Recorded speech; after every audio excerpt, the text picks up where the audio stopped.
আমি যেখানে দাঁড়িয়ে আছি আমার সামনে এই যে উদ্ভিদ এর নাম হচ্ছে বেহায়া উদ্ভিদ।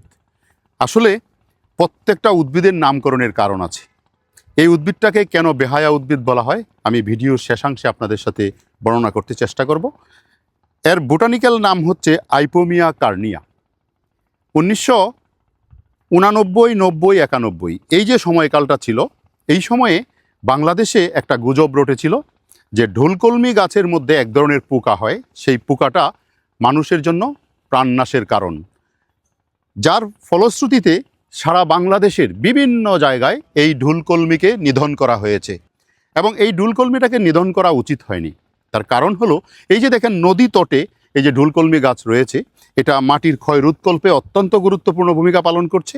এছাড়া এটা দিয়ে যদি আপনি কোনো বাগানের বেড়া দেন তাহলে দেখা যাবে যে কখনোই এটা আর মরবে না, সারা জীবন ধরে সে চলতে থাকবে এবং সে ফুল ফুটিয়ে যাবে, জীবন্ত বেড়া হবে এবং ফুলও ফুটবে, যা কিনা আপনার বাগানের সৌন্দর্যটাকে অনেকাংশে বাড়িয়ে দেয়।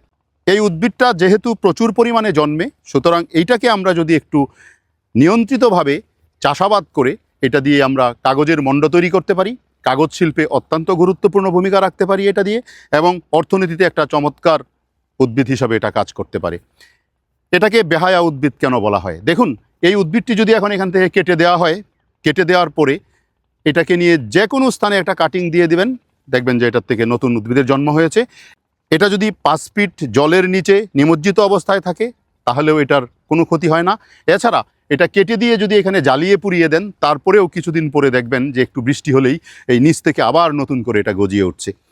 এই জন্য এটা যত্রতত্র এভাবে জন্মে বলে এটাকে বেহায়া উদ্ভিদ বলা হয়। আসলে এই যে উদ্ভিদটি, এটার প্রকৃত বাংলা নাম হচ্ছে ঢোলকলমি, যেটাকে আইপোমিয়া কার্নিয়া বলা হয়। কনভুলভুলেসি পরিবারভুক্ত একটি উদ্ভিদের প্রজাতি এটি, এবং বাংলায় বলা হয় প্রভাতজ্যোতি। প্রভাতজ্যোতির মধ্যে অনেকগুলি ফুল আছে। কনভুলভুলেসি পরিবারভুক্ত যে উদ্ভিদগুলির ফুল ফুটায় এইগুলিকে প্রভাতজ্যোতি বলা হয়, কারণ হচ্ছে সকালবেলায় এর ফুলটা ফুটে, যখন দিনের আলো বাড়তে থাকে তখন ফুলটা চুপসে যায়। তো এই উদ্ভিদটি যেহেতু বেশি প্রাণশক্তি সম্পন্ন একটি উদ্ভিদ, এটিকে আমরা কাজে লাগিয়ে আমাদের দেশে কাগজ শিল্পে ব্যবহার করতে পারি, কাগজ তৈরিতে ব্যবহার করতে পারি, যা আমাদের অর্থনীতিতে একটা গুরুত্বপূর্ণ ভূমিকা রাখতে পারে।